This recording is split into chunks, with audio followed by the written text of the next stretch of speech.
Peyğəmbər sallallahu aleyhi və səlləm buyurub, bir dəfə bir kişi səfərdə çox susuzluq çəkdi və bir quyu tapdı.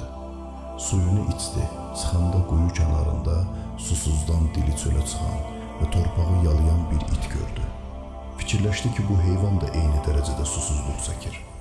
O təkrar quyunun içinə enib ayaqqabısını su ilə doldurdu və itə su verdi.